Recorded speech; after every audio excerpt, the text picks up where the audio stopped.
Assalaamu calaykum asxaabtayda sharafta leh.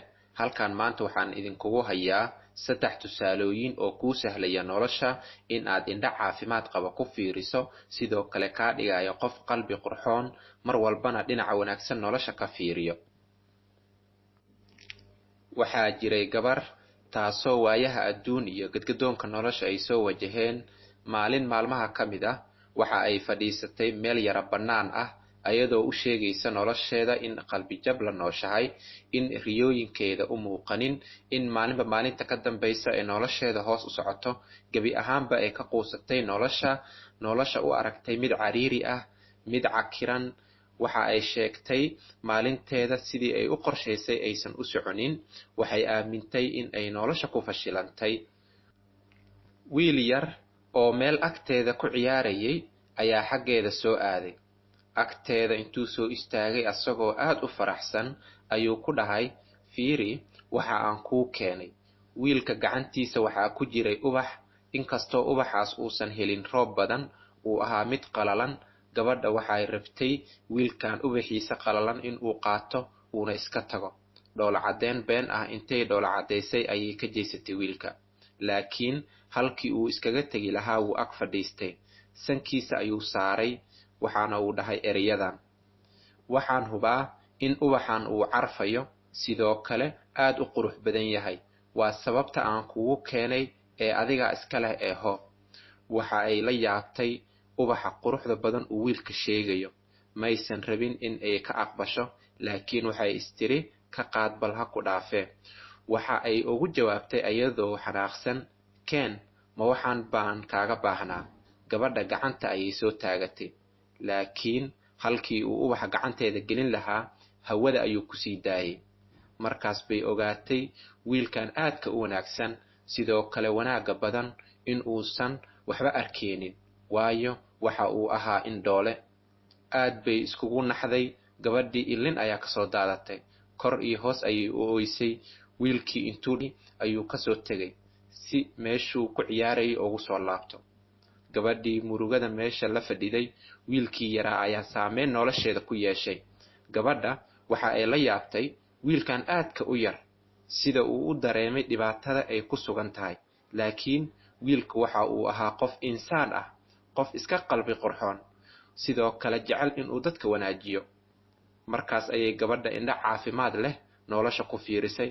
Markaas ayay ogaatay dhibaatada in aysan u arkin dhibaato, laakiin ay u aragto fursad ay ku suubin karto isbeddello nololeed, sidoo kale fikradaheeda ku wanaajiso, xumahana qalbigeeda ka saarto.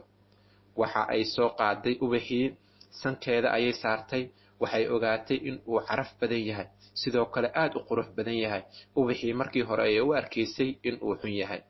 Kadib waxa ay aragtay wiilkii oo haddana ubax soo qaaday, rabana inuu qof kale noloshiisa wax ka beddelo. Marka sheekadan waxaan ka baran karnaa in fikradaha iyo waxa aad aaminsan tahay ay gacantaada ku jiraan. Waxay ku xiran tahay adiga fikrad noocee ayaad rabtaa in aad noloshaada ka fahanto. Fikrad xun mise fikrad fiican? Isku day in aad doorato fikrad wanaagsan. Sidoo kale wax kastood aragtana ha ka fahmin qalad. Mar kasta dhinaca wanaagsan wax ka fiiri. Tusaale kale oo ku saabsan fikradaha wanaagsan oo la qaato, cilmi baaris badan ayaa la suubiyey. Aqoonyahan reer galbeedka u dhashay oo la dhaha Norman Cousins ayaa waxaa laga helay xanuunka la dhaho leukemia oo ah kansarka dhiigga. Waxa uu go'aansaday si uu xanuunkan iskaga daaweeyo waa in uu maskaxda ka shaqaysiiyaa, sidoo kale fikradihiisana uu wanaajiyo si uusan u aaminin dadka waxa ay sheegayaan oo ah kansarka waa loo dhintaa, qofka waqti badan ma sii noolaan doono oo kale. Waxyaabahaas oo dhan buu niyadiisa ka saaray. Marka wuu baxay, wuxuu soo aruuriyay cajaladooyin ay ku duuban yihiin filimaanta shactirada ah oo gaaraya 500 oo filimaanta noocaas ah. Wuu daawadaa, wuu quslaa, noloshiisa inta badan qosol iyo farxad buu ku jiraa. Bilooyin kadib xanuunkii kansarka wuu ka daawoobay, sanado badanna wuu sii noolaaday.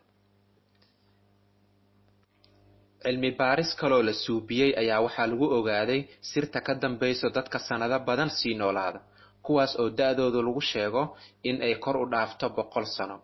Wadamada dadka noocaan ah ay ku badan yihiin waxaa ka mid ah China, USA, India iyo Japan. Waa maxay sirta ka dambayso arrintan? Ma cuntada ay cunaanba, ma qamriga aysan isticmaalinba, mise waa jimicsiga iyo aalamiitada ay suubinayaan? Sirta ka dambaysa arrintan oo la ogaaday ayaa lagu sheegay in noloshooda ay ku faraxsan yihiin, sidoo kale ay ku nool yihiin nolol ka dheer xiqdiga iyo xaasidnimada, waxa ayna badanaa ku jiraan jawi farxadeed, jawi degan. Ugu dambayntii, awooddeenna fakir, qaabka aan u fakirno, waxa aan aaminsannahay, waxa ay saameyn aad u weyn ku yeelanaysaa caafimaadka nolosheenna, horumarkeenna, iyo gebi ahaanba nolosheenna. Waa muhiim in aan qalbigeenna wanaajinaa, ka saarnaa xumaanta. Shay walba qurux ayuu leeyahay, laakiin qof kasta ma arki karo quruxdaas. Isku day walaal, dhinaca wanaagsan in aad wax ka fiiriso. Qalbi qurxoon mar kasta wax wanaagsan ayuu arkaa. Waad mahadsantihiin daawashada muuqaalkan maanta. Asxaabtayda sharafta leh, waxaan si wanaagsan idinkaga codsanayaa inaad muuqaalkan sii faafisaan. Haddii kanaalkan ku cusub tahayna subscribe saar fadlan.